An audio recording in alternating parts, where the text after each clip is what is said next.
नमस्कार दोस्तों, स्वागत है आपका स्पोर्ट्स दिल से में एक बार फिर से। और ये जो रिश्ता हमने शुरू किया है, इन रिश्तों की किस्तें भरने में फिर से आ गया हूँ आपके सामने। तो सबसे पहले तो चैनल को सब्सक्राइब कर लें, वीडियो को लाइक कर दें, क्योंकि आज बहुत सारी बातें होने वाली हैं, बहुत सारा रीकैप होने वाला है। क्योंकि आईपीएल के बाद से हम नहीं मिले हैं, तो उन सब की कमी आज हम इस वीडियो में पूरी करेंगे।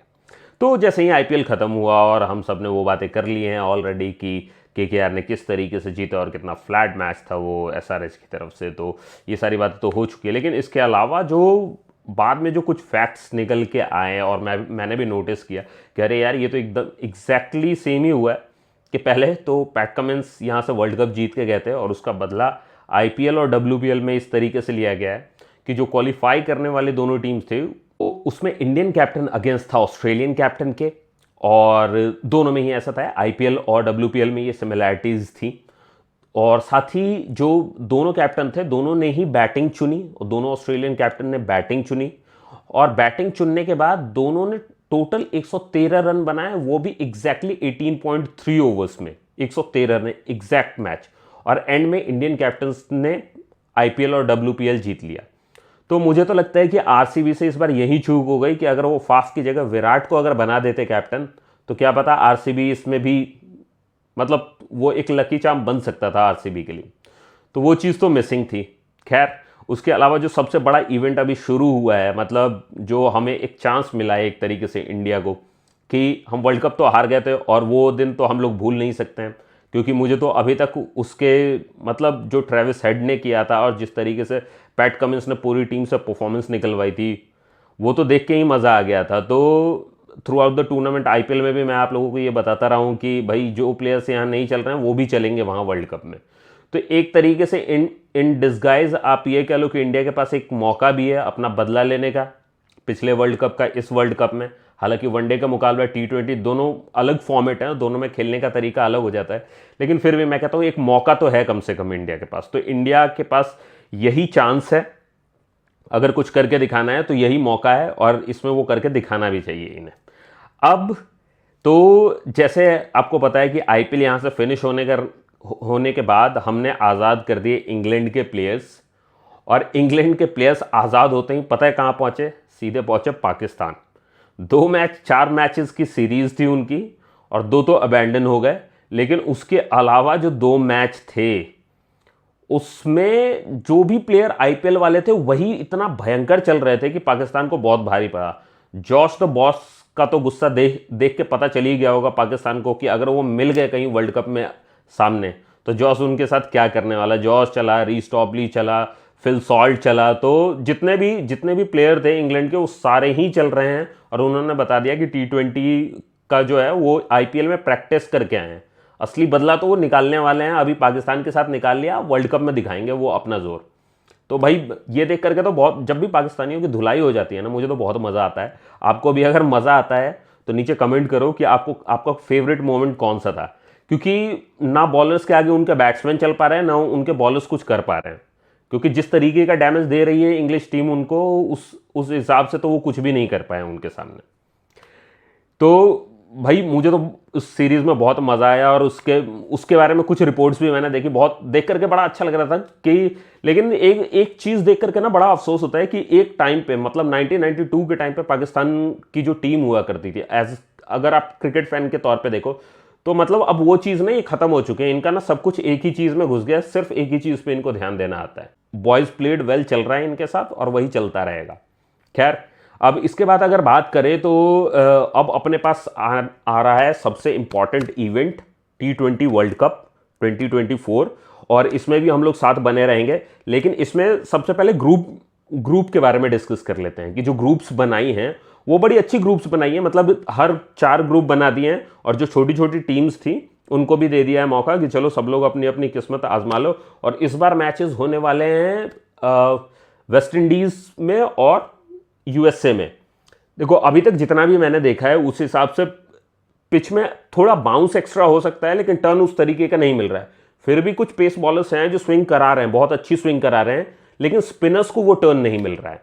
तो अब देखते हैं, वो तो पिच टू पिच या डे बाय डे पिच अलग तरीके से बिहेव करता भी है, तो आप उसमें कुछ नहीं कह सकते हो। तो वो तो देखने लायक की बात होगी कि एक दिन पे कैसा पिच बन के आता है। लेकिन अगर हम टूर्नामेंट की बात कर रहे हैं तो मेनली हम लोग रिव्यू करने वाले हैं, हम लोग बात करने वाले हैं इंडिया के मैचेस के बारे में। इसके बीच बीच में जो जो इंपॉर्टेंट इवेंट्स होंगे उन्हें भी कलेक्ट करते जाएंगे। अब अगर हम बात करें कि जो ग्रुप्स बनाए गए हैं, तो इंडिया वाले ग्रुप में तो इंडिया, पाकिस्तान, आयरलैंड, यूएसए और कनाडा है। ठीक है, इसके अलावा जो दूसरा ग्रुप है उसमें ऑस्ट्रेलिया, इंग्लैंड, नमीबिया, ओमान और स्कॉटलैंड। सो थर्ड ग्रुप में है Afghanistan, New Zealand, then West Indies, then है पीएनजी और देन है युगांडा। फोर्थ ग्रुप में है बांग्लादेश, साउथ अफ्रीका और श्रीलंका, देन है नेदरलैंड और नेपाल। तो एक तरीके से आप देखो कुछ नई एशियन टीम्स को भी मौका मिल गया है और कुछ बाहर की और टीम्स भी हैं, कुछ कैरिबियन टीम्स भी हैं, उनको भी मौका मिल गया है। तो मतलब अब देखो, कहने को हर ग्रुप में कुछ कमज़ोर टीमें हैं, लेकिन इनको हल्के में लेना बिल्कुल सही नहीं होगा। अगर आप इन्हें हल्के में, कोई भी टीम अगर इनको हल्के में लेती है तो आपको पता है कि ये टीम्स खुद सेलेक्ट होकर के नहीं जाती, बड़े मतलब सेमीफाइनल फाइनल खेलने वाली नहीं है ये टीम, लेकिन ऐसा उलट फेर करती है कि आपकी पोजीशंस ऊपर नीचे कर देती हैं, ऊपर नीचे कर देती है, सिलेक्शन में मैटर कर जाती है कि कौन सी टीम सेलेक्ट होकर के आगे जाने वाली है। तो अगर उस तरीके से आप लोग देखते हो तो अब आपको पता चलेगा कि ये बड़ी उलटफेर कर सकती है। अभी जो कुछ मैचेस हुए हैं उसमें यूएसए कनाडा का हो गया, वेस्ट इंडीज पीएनजी का हो गया, तो इनके बीच में जो देखने को मिल रहा है ना, वो ये देखने को, यूएसए कनाडा वाले में भी देखो 200 रन के करीब पहुंच गए थे। वो तो अच्छा है कि कुछ अच्छे परफॉर्मेंसेस निकल के आए हैं। तो आरन जेम्स की जो परफॉर्मेंस थी वो तो काबिल तारीफ थी। मतलब यूएसए एक ऐसी टीम में मानता हूँ, देखो यूएसए के पास रिसोर्सेज की कमी तो है नहीं, तो हम ये नहीं कह सकते कि उनकी ट्रेनिंग में कुछ कमी होगी। और अगर आप यूएसए कनाडा वाला अगर आपने मैच देखा हो तो ऐसा लग रहा है कि इंडिया और पाकिस्तान के प्लेयर चुन करके लाए हुए हैं वहां पर। और कुछ तो स्टैट्स भी वहां डिस्कस हो रहे थे कि कुछ प्लेयर्स ऐसे भी हैं जो अंडर 19 में खेले हुए हैं और उन्होंने बाद में कैरियर पाथ चेंज किया था, तो वहां जाकर के अब वहां से उनको इसमें डाल दिया गया है कि ठीक है आप स्पोर्ट्स कर लो यहाँ पे। तो उस तरीके से खेल रहे हैं। तो कहने का मतलब है कि कुछ बहुत अच्छी परफॉर्मेंसेस देखने को मिल सकती हैं या बड़ी उलटफेर देखने को मिल सकती है, एंड टॉप ऑफ दैट तो बहुत बड़ी डिसअपॉइंटमेंट्स भी आपको देखने को मिल सकती हैं इसमें। तो डिसअपॉइंटमेंट्स इस तरीके की होती है कि आप सब कुछ जीत करके जिस मैच में आपको जरूरत होगी ना कि हाँ भाई अब आपको सिर्फ एक ही मैच जीतना है, वहां पर ये आपको हरा देंगे। वो पूरा टूर्नामेंट में चाहे एक भी मैच ना जीते, वो वाला जीत लेंगी।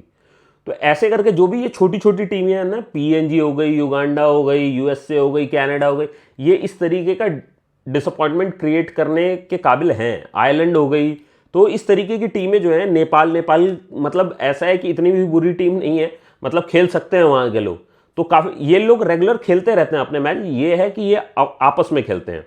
अब अगर आप वेस्ट इंडीज और पीएनजी वाला मैच देखो तो ये इसमें भी अगर आप देखो कि अगर वेस्ट इंडीज के साथ वो टक्कर में खेल रहे हैं, क्योंकि देखो जो स्कोर उन्होंने बनाया था वो चेज करने में वेस्ट इंडीज भी 19वें ओवर तक चली गई थी, तो अगर उस हिसाब से देखो तो वो भी टक्कर में है। तो मतलब डिसअपॉइंटमेंट्स क्रिएट करने में कैपेबल हैं ये टीम्स, जो भी छोटी टीम है। उसके अलावा अगर हम इंडियन स्क्वाड की बात करें तो भाई जो एक वार्म अप मैच हुआ है अपना बांग्लादेश के साथ, उसके हिसाब से अगर देखें तो बहुत मतलब ये सोचने वाली बात है कि देखो वैसे तो वार्म अप मैच में जो होता है वो आगे चेंज भी हो सकता है, मैचेस में डिफरेंट हो जाते हैं। आप देखो तो ऑस्ट्रेलिया की भी हालत बुरी ही है वार्म अप मैच में, लेकिन अगर मैं अपनी टीम के लिए बात करूं तो थोड़ी सी चिंता तो हो रही है। तो जिस तरीके से रोहित खेल रहे हैं, सैमसन खेल रहे हैं और ऋषभ पंत खेल रहे हैं, ऋषभ पंत ने तो हालांकि 50 बनाई, लेकिन मतलब थोड़ी सी स्टार्टिंग में स्टेबल नहीं थी उनकी इनिंग, तो उस हिसाब से देखो, या सूर्या ने जिस तरीके का शॉट खेला, तो वार्म अप एक तरीके से वार्म अप होता है कि हाथ खोलने का मौका दिया जा रहा है आपको। लेकिन उसके बावजूद अगर देखें, शिवम दुबे हो गए, शिवम दुबे जिनसे इतनी एक्सपेक्टेशंस थी और उसके बाद लास्ट में आईपीएल में वो फ्लॉप रहे, तो उसके बाद ऐसा लग रहा है कि वहीं से उन्होंने कंटिन्यू किया हुआ है अभी। अब देख करके चिंता तो बहुत हो रही है। देखो स्टार्टिंग में मैंने कहा कि बदला लेने का मौका है, लेकिन बदला लेने का मौका भाई तब होता है, तब आप क्लेम कर सकते हो कि बदला लेने का मौका है जब आपकी टीम पे आप उतने कॉन्फिडेंट हो। वार्म अप मैच को देखते हुए तो मुझे लगता नहीं है कि हम लोग ये मतलब हम उस तरीके की टक्कर दे पाएंगे, और ये डाउट एक तरीके से अच्छा भी होता है ताकि आप खुद को चेक में भी रखोगे, लेकिन वो कॉन्फिडेंस होना जरूरी है। इन सब प्लेयर्स के अलावा अपने किंग कोहली हो गए, वो तो प्रैक्टिस मैच में भी नहीं थे वैसे, लेकिन यार देखो अगर प्लेयर कॉन्फिडेंट है कि वो खेल लेगा, हमने उनकी परफॉर्मेंसेस देखी हैं। अगर इंडिया में कोई चेज मास्टर है तो वो विराट कोहली है। मतलब एज ए कैप्टन से ज्यादा मुझे वो बेस्ट प्लेयर लगता है बैटिंग में, चेज प्लेयर। अगर आपको चेज प्लेयर चाहिए वो माइंडसेट चाहिए, वो स्ट्रांग माइंडसेट चाहिए ना कि चेज कर सके। क्योंकि मैंने इंडिया को बहुत बहुत लंबे टाइम तक हमने ऑब्जर्व किया है कि चेज में ये फेल कर जाता है। अगर इनके सामने लंबा टोटल दे दिया है ना, किसी ने 300 के पार मार दिया है, तो उसके बाद पांव कांप जाते हैं। ये तो बीच के पीरियड में जहां पर गांगुली ने पिकअप किया और कुछ अच्छे प्लेयर्स आए, जैसे युवराज सिंह हो गया, इरफान पठान हो गया, और अपने कैफ हो गए, इन इन लोगों के आने के बाद यूसुफ पठान हो गए, वीरेंद्र सहवाग हो गए, इस तरीके के प्लेयर जब आने लगे तब हम चेज में कुछ बेटर हो गए थे। और उसके बाद जो अभी की जनरेशन में अभी सारे हिटिंग कर रहे हैं। हिटिंग करना प्रॉब्लम नहीं है, प्रॉब्लम है स्टेबल होकर के खेलना, वहां टिक करके हिटिंग करना, और वो आपके लिए सिर्फ 2 प्लेयर करते हैं, मेन 2 प्लेयर। मतलब होने को और भी है, यशस्वी हो गया, सैमसन हो गया, ये लोग क्लासिक शॉट्स खेल सकते हैं, टिक के मार सकते हैं, लेकिन अभी इनका कैलिबर प्रूव नहीं हुआ है उस तरीके से। लेकिन रोहित और कोहली जो हैं, इन दोनों ने प्रूव किया है कि ये लोग टिक के खेल सकते हैं और हिटिंग भी कर सकते हैं। और खास करके मैं तो कहता हूं कि रोहित शर्मा जिस तरीके से अभी पावर प्ले का फायदा उठाने की कोशिश कर रहे हैं, देखो सहवाग के बाद अगर कोई बंदा मुझे तेज खेलते हुए अच्छा लगा है तो वो रोहित शर्मा अपनी टीम से अच्छा लगता है मुझे। लेकिन उसके बावजूद मैं कहूंगा कि इससे बेटर है ना कि रोहित थोड़ा टिक के खेले, क्योंकि अगर वो जम गया ना बंदा तो सीधे 200 के पार ही रुकता है। फिर वो पूरा मतलब चौथी गियर में ही गाड़ी रहती है उसके बाद उसकी। अगर वो 100 बॉल तक खेल गया तो हो सकता है 100 बॉल खेलते हुए उसके 100 रन बने, लेकिन उसके बाद अगले 50 जब वो खेलेगा ना तो वो 170 के पार होगा, 180 के पार होगा। तो वो वाला हिसाब किताब है उसका। तो ऐसे प्लेयर हैं। बाकी अभी जो नए प्लेयर्स हैं अपने जैसे ईशान किशन, ऋषभ पंत, ये लोग भी कैपेबल हैं यार, ये भी मार सकते हैं। लेकिन अगर आप इनकी परफॉर्मेंस देखो तो इनमें रिस्क लगता है ज़्यादा, ये उनके मुकाबले कम स्टेबल लगते हैं मुझे। ये उस तरीके के शॉट खेलते हैं कि भाई लगा तो लगा, नहीं तो गया। तो उस चीज़ के लिए ना ये प्लेयर्स हैं। तो मैं तो कहूँगा कि रोहित और कोहली को ना उस तरीके से खेलना चाहिए कि भाई अपनी इनिंग्स बिल्ड करनी है। अब हमें तो ये समझाने की ज़रूरत है नहीं, जाहिर सी बात है कि एक एज बिता दी है इन लोगों ने अब टीम में, तो अब यही टीम के सीनियर प्लेयर्स हैं और इन्हें ये चीज़ अच्छे से पता है। बट फिर भी हम अपनी तरफ से इसलिए कहते हैं ताकि एक डाउट रहता है। जैसे रोहित को पता है कि जिस तरीके की हिटिंग रोहित कर सकता है वो कोई नहीं कर सकता है। जो सेकंड टियर में मारने वाली बात होती है ना कि छक्का मारो तो सेकंड टियर में मारो, हाथ में आने का चांस ही नहीं, तो वो वाली हिटिंग रोहित शर्मा ही करता है भाई। और इस चीज़ के लिए वो फेमस है। मतलब बाहर बाहर के प्लेयर भी ये उनको पता है कि विराट हमारा चेज मास्टर है, लेकिन लंबे छक्के जो मारेगा ना वो रोहित शर्मा ही मारेगा। तो रोहित शर्मा पे उस तरीके से भरोसा रहता है। फिर बॉलिंग अटैक तो अपनी है ही प्यारी। अर्शदीप जिस तरीके से अभी खेल रहा है भाई, जिस तरीके से उसकी बॉल स्विंग हो रही है, नज़र ना लगे उसे, लेकिन भाई अभी हम उस पर भरोसा कर सकते हैं। और जब तक बुमराह है ना, बुमराह बॉलिंग की बैकबोन है, जब तक बुमराह है तब तक बाकी साथ में तुम किसी को भी डालोगे वो हिट हो जाएगा। क्योंकि एक साइड से इतना प्रेशर बना देगा बुमराह कि दूसरी साइड से अपने आप विकेट गिर जाएंगे। तो बुमराह को विकेट मिले ना मिले भाई, फेवरेट रहेगा इस बार मेरा इस वर्ल्ड कप में कि अब इंडिया की तरफ से अगर जहीर खान के बाद कोई बॉलर ऐसा प्यारा लग रहा है ना जो वो बैकबोन बन के देगा तो वो बुमराह ही लग रहा है। तो भाई मैं तो कहूँगा कि टिक जाए ये जोड़ियाँ अपनी बॉलिंग वाली, तो इस बार भी वर्ल्ड कप में वो बदला लेकर के दिखाएं। और मैं तो कहता हूँ भाई, पहले भी बोला है मैंने, मेरे इंडिया वर्सेस ऑस्ट्रेलिया का जो वर्ल्ड कप का रिव्यू था उसमें भी मैंने कहा है और इसमें भी कह रहा हूँ, अगर उसमें कहीं मिस हो गया हो तो मैं दोबारा से कह रहा हूँ कि भाई फाइनल में हराने का मज़ा ना छोटी टीमों को है नहीं। मज़ा है तब जब आप ऑस्ट्रेलिया को हराओ। इस बार गए थे बदला लेने, वर्ल्ड कप में फिर से हार गए हैं। और ऑस्ट्रेलिया को हराना इसलिए क्योंकि ऑस्ट्रेलिया जब फाइनल में आ जाती है ना तो वो मॉन्स्टर हो जाती है। मतलब आपको ऑस्ट्रेलिया के हाथ से कोई बचा ही नहीं सकता है, वो वाला हाल कर देती है ऑस्ट्रेलिया। तो इसीलिए ज़रूरी है कि हम ऑस्ट्रेलिया को हराएं वर्ल्ड कप में, बजाय इसके कि कोई ऐसी टीम आ जाए, कोई छोटी टीम आ जाए। देखो छोटी टीम कहने के लिए साउथ अफ्रीका भी बड़ी टीम है, कहने के लिए इंग्लैंड भी बड़ी टीम है, लेकिन साउथ अफ्रीका, इंग्लैंड और दूसरी जो टीम है ये अपने बराबर की हो सकती हैं, अपने से थोड़ा ऊपर थोड़ा नीचे हो सकती हैं। लेकिन ऑस्ट्रेलिया जब फाइनल में आती है ना, अलग माइंडसेट होता है उनका, हर चीज़ का प्लान रेडी होता है। देखो एक इस चीज़ की कमी तो मैं कहूँगा सिर्फ अपनी ही टीम की नहीं, ऑल ओवर ऑस्ट्रेलिया के अलावा बाकी सब टीम की, कि जब भी खेलते हुए नजर आते हैं ना फाइनल में ऑस्ट्रेलिया के सामने, इनके पास प्लानिंग की बहुत कमी होती है भाई। इनको ना पता ही नहीं चलता बॉल कहाँ डालनी है। और आप वर्ल्ड कप में अगर आप देखो ऑस्ट्रेलिया की तरफ, एक्स्ट्रा नहीं दिए उन्होंने, बाउंड्री रोक दी। रोहित शर्मा के अलावा बाउंड्री मारने के लिए बंदे तरस गए, इक्की दुक्की लगी है। तो आप ये देखो कि वो प्लान होता है, और जिस लाइन लेंथ पे उनके बॉलर सटीक बॉलिंग डालते हैं, स्पोर्ट्समैन उनका लगता है कि स्पोर्ट्समैन है, जहां बॉल गिरनी चाहिए वहीं गिरेगी, एक्स्ट्रा नहीं जाएंगे। तो उस माइंडसेट से अगर आप आ रहे हो ना कि भाई अगर हम पहुंच गए फाइनल में तो चाहे जो हम हैं तो हम ही जीतेंगे, उस वाले माइंडसेट से मैं चाहता हूं कि इंडिया खेले। देखो क्योंकि जो टीम हमारे पास थी ना, हमारे पास बेस्ट टीम थी, इंडिविजुअल टैलेंट बेस्ट था हमारे पास, लेकिन इंडिविजुअल टैलेंट से टीम नहीं बनती है, और वो हुआ है हमारे साथ। मैं नहीं चाहूंगा कि इस बार हो, तो मैं तो चाहूंगा कि देखो, और इसके अलावा इसके बाद भी बात करेंगे गौतम गंभीर के कोच बनने वाली बात पे, तो पहले ये फिनिश करते हैं कि देखो इंडिविजुअल टैलेंट के बेस पे टीम नहीं बनने वाली है। टीम बनेगी कब? जब वो सारे इंडिविजुअल एक साथ आकर के एक दूसरे को बैक कर ले, जहां मिसफील्ड्स खत्म कर दें, ये कि मिसफील्डिंग होगी ही नहीं, बॉल चिपक जानी चाहिए हाथ में, छूटनी नहीं चाहिए। एरर्स की गुंजाइश जितनी कम कर देंगे ना एज ए टीम, उतना अच्छा खेल पाएंगे। ये नहीं कि यार वो बॉल डाल रहा है तो मेरे हाथ से कैच मिस हो रही हो। अगर वो बॉल डाल रहा है ना तो इसका मतलब मैं कैच ही करूंगा, और कुछ भी आ जाए छूटना नहीं चाहिए, क्योंकि जब हाथ में वर्ल्ड कप आएगा ना तो वो फीलिंग ही अलग होगी। धोनी के बाद आईसीसी में ना कोई भी ट्रॉफी जीतने के लिए तरस गए हैं, तो वो चीज मैटर करती है। देखो सक्सेस रेट अगर देखो तो विराट कोहली का भी अच्छा है, रोहित शर्मा का भी अच्छा है धोनी के बाद, लेकिन दोनों ही आईसीसी की ट्रॉफीज में कुछ भी रेप्लिकेट नहीं कर पाए हैं धोनी वाला। तो ये विन रेट हम क्या करेंगे? इसका विन रेट से आप प्रूव नहीं कर सकते हो ना कुछ, आपका वो एक इंडिविजुअल पर्सनल रिकॉर्ड हो गया। कैप्टन की उपलब्धि, हम हमेशा धोनी को इतना प्यार क्यों मिलता है? धोनी को इतना प्यार मिलता है, वो कम होगा अगर उसका विन रेट, तो भी उसको प्यार मिलेगा, क्योंकि उसने वो ट्रॉफीज जीत के दी हैं। और ऐसा नहीं है ये लोग कर नहीं सकते, ये भी कर सकते हैं। मैं एक्सपेक्ट कर रहा हूं कि ये लोग बिल्कुल करके दिखाएंगे इस बार, और इस बार ये जीत के दिखाएंगे। बट उसके लिए सेल्फलेसनेस चाहिए इनको, और वो सेल्फलेसनेस तब आएगी जब आप पूरी तरीके से एक टीम की तरीके से खेलोगे। आईपीएल खत्म हो चुका है, अब कोई किसी टीम में नहीं है, सब इंडियन टीम में है, और इंडियन टीम इस बार वो करके दिखाएगी। उसके लिए ज़रूरी है वो स्ट्रांग माइंडसेट। उसके लिए हमें अपना ऑलराउंडर हार्दिक पांड्या भी चाहिए, उसके लिए हमारा चेज मास्टर विराट कोहली भी चाहिए, उसके लिए हमें हमारा हिटमैन भी चाहिए, उसके लिए हमें हमारा बुमराह भी चाहिए, उसके लिए हमारे सारे प्लेयर्स चाहिए, उसके लिए हमारा जडेजा, अर्शदीप, शिवम दुबे, इन सब का चलना ज़रूरी है।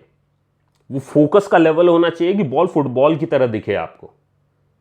वो फोकस अगर हिल गया आपका, तो आप एज ए इंडिविजुअल कुछ भी हो, आपकी टीम कुछ नहीं होगी, जीरो होगी। अब एक इंपॉर्टेंट बात कर लेते हैं गौतम गंभीर के कोच बनने वाली। अभी सुनने में आया कि गौतम गंभीर कोच बनने वाले हैं इंडियन टीम के। अब इंडियन टीम का प्रॉब्लम पता है क्या है? इंडियन टीम में पॉलिटिक्स अभी रिवील कर ही दिया था किसी ने, किसी बड़े प्लेयर ने रिवील कर दिया था कि यहां पर पॉलिटिक्स का सीन बहुत ज्यादा है। तो भाई पॉलिटिक्स और वो ईगो वाला जो सीन है ना, वो इंडियन टीम में बहुत ज्यादा है। अगर गंभीर बनते हैं यहां पर कोच, मुझे नहीं लगता है कोई बेनिफिट होने वाला है, ठीक है, अनटिल एंड अनलेस कि बड़े प्लेयर नहीं होंगे टीम में और सब उनको आंख बंद करके फॉलो करने लगे। अगर सब जब तक गंभीर को आंख बंद करके फॉलो नहीं करेंगे ना, तब तक ये पॉसिबल ही नहीं होगा।